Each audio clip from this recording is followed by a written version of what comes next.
So the first labeling theory actually came out in 1938. It's written by Tannenbaum and it describes the process of creating a criminal.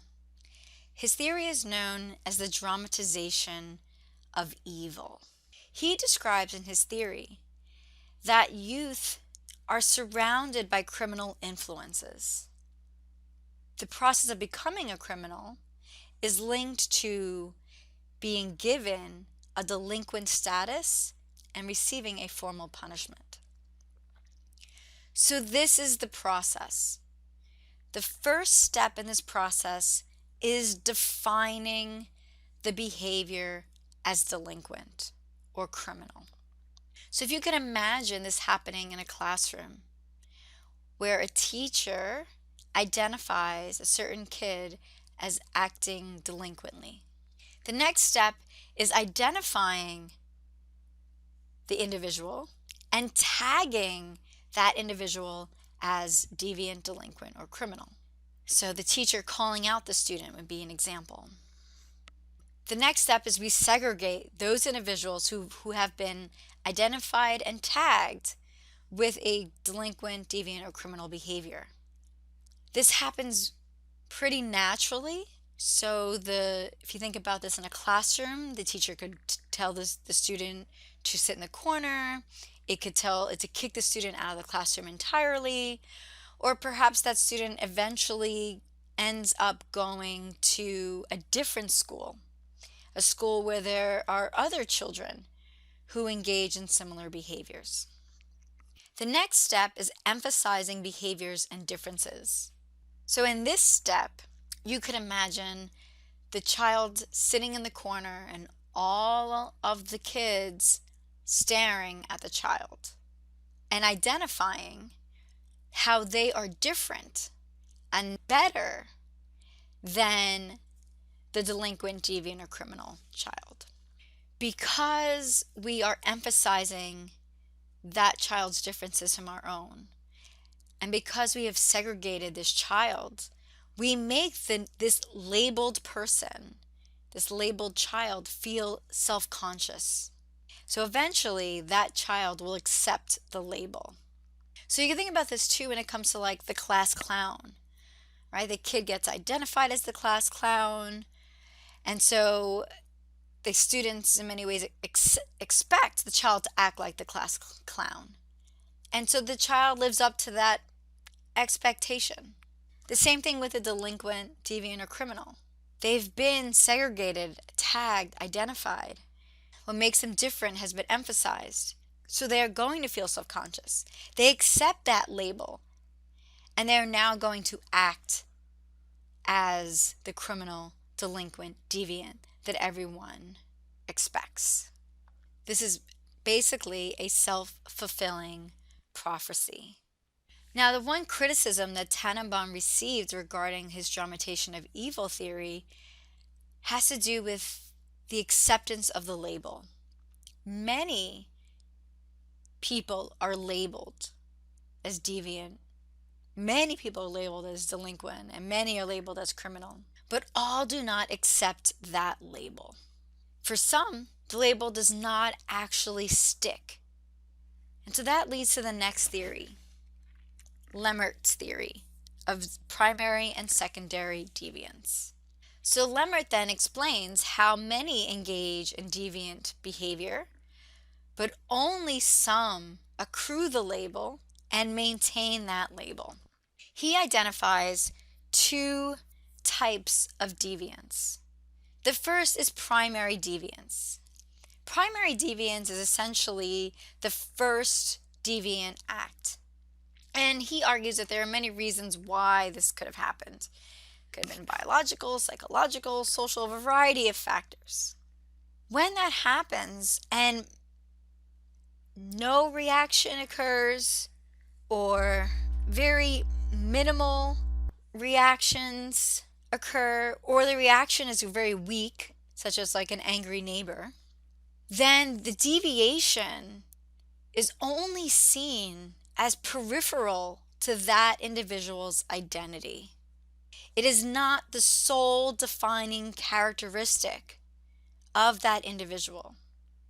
Or perhaps the behavior is relatively socially acceptable. So for example, underage drinking. While, they underage drink and it's actually a criminal behavior, it's relatively socially acceptable. Other times, the individual will see themselves as more than just that behavior. So they are employees or good students, right? Maybe they're the straight A student. And so their deviations, again, are on the periphery of their identity. So it does not affect how they see themselves. In secondary deviance, this is when the individual no longer disassociates from that deviation. At this stage of deviance, the social reactions are so severe and often very repetitive that the label of deviant becomes linked to their identity. The label then becomes a part of who that individual is. That individual then accepts that deviant status, organizes his or her life around that deviant behavior. So they are less around those who are conforming. So you can see the process here of secondary deviance. They engage in the act, they are labeled, they do the act again, they're labeled, and this process occurs until it manifests into that individual's identity. One of the criticisms that Lemert received was that labels are impactful even when that label is never accepted as part of the individual's identity. Now this leads me to the next theory, which is Howard Becker. So Howard Becker wrote this book in 1963 called The Outsiders. And he explains that it does not matter how one person defines him or herself. So it does not matter whether or not I accept or do not accept the label. What matters is how other people define you. What matters is if other people believe that label. If they believe that label, that you are a criminal, that you are a delinquent, that you are deviant, then that is going to affect how others treat you. They're going to consider you an outsider. You're not part of mainstream society. They're going to stigmatize you as being different and perhaps not even worthy of being a part of mainstream society. They will punish you. They will alienate you from mainstream society. They will tell you you can't get this job. They will tell you you can't live here. They will tell you you need to go to prison. You can't communicate with your family or friends. You can't hang out with these people or those people. They will alienate you. They will segregate you. They will actually separate you from mainstream society. And they will do their best to change you.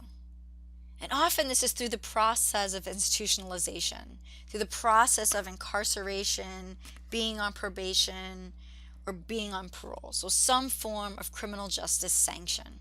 So once you return from that institution and return from segregation, the label remains. Even if you consider yourself a changed person, that label will still stick. You will still be stigmatized. You will still be distrusted.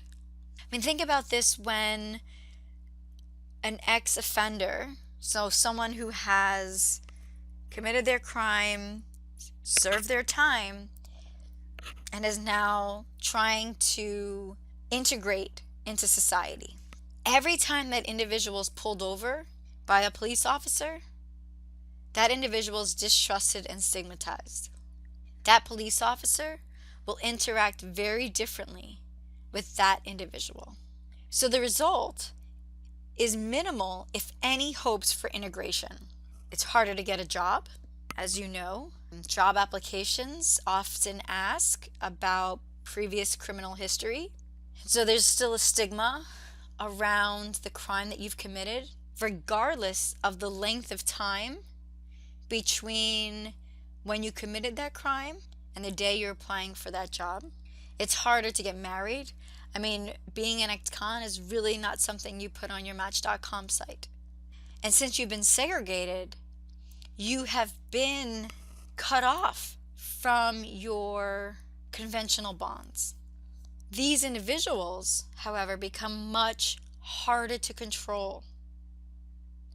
Why? Think about this for a minute. What is the most effective method of control? Informal social control, not formal social control. So once we segregate, alienate, and make it more difficult for people to integrate, their informal social control opportunities are absent, meaning it's much harder to control them. So despite this individual seeing him or herself as a new person, the label overrides all other labels that individual has. That label becomes the master status. The criminal label is a label that they cannot escape. So Becker describes how some are labeled, some are wrongly labeled, and some are never labeled. So these are the 4 groups of people. The first is the conformists. These are people who are not deviant. These are actually the most rare of the people who never engage in any deviant, delinquent, or criminal behavior. They are the most rare in societies. The next is the pure deviant. These are people who commit criminal or deviant or delinquent acts and are caught and labeled as that. Then you have the hidden or the secret deviants. These are the people who commit deviant, delinquent, criminal acts but are never caught, and so they are never labeled. These people are the majority in societies. The final grouping are the falsely accused deviants. These are the people who do not commit deviant or criminal acts but are falsely accused. They are labeled, and they are unable to escape that label. So if and how an individual is labeled, again, particularly by the state, because remember, labeling theory is concerned about the role of the state in creating criminal behavior, it will impact that individual throughout that individual's life, from the time they are labeled to the time they die.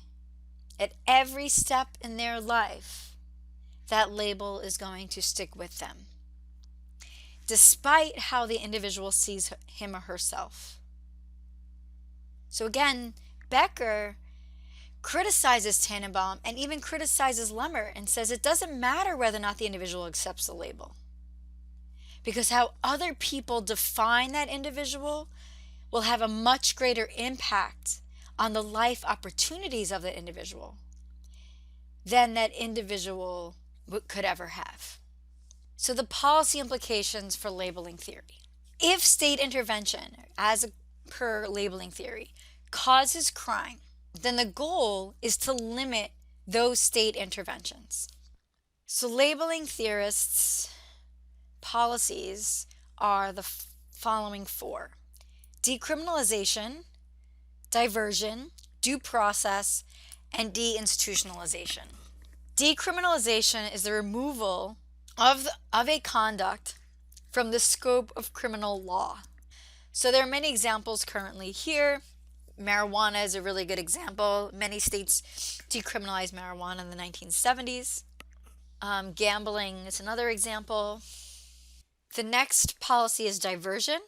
Diversion is finding alternatives to the criminal justice system and to incarceration.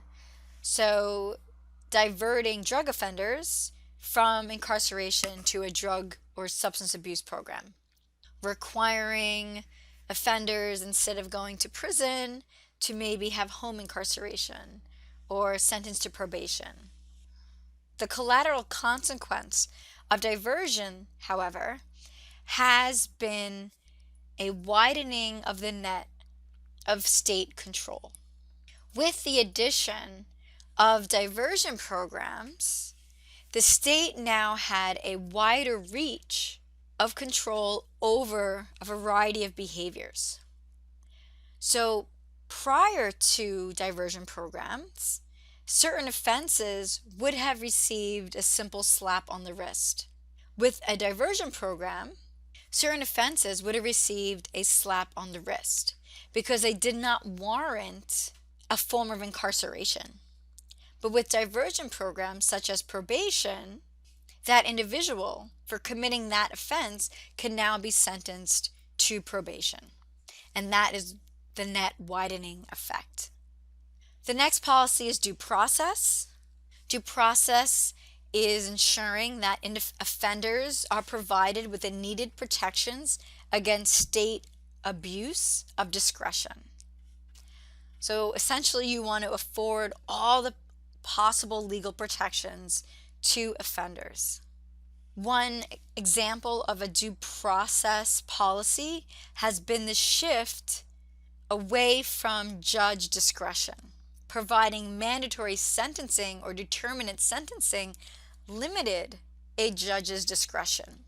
But what really happened is that discretion moved to the prosecutor. The final one is deinstitutionalization, and this is reducing prison populations. So you want to meet the needs of youth and adults through programming versus incarceration. So that is labeling theory.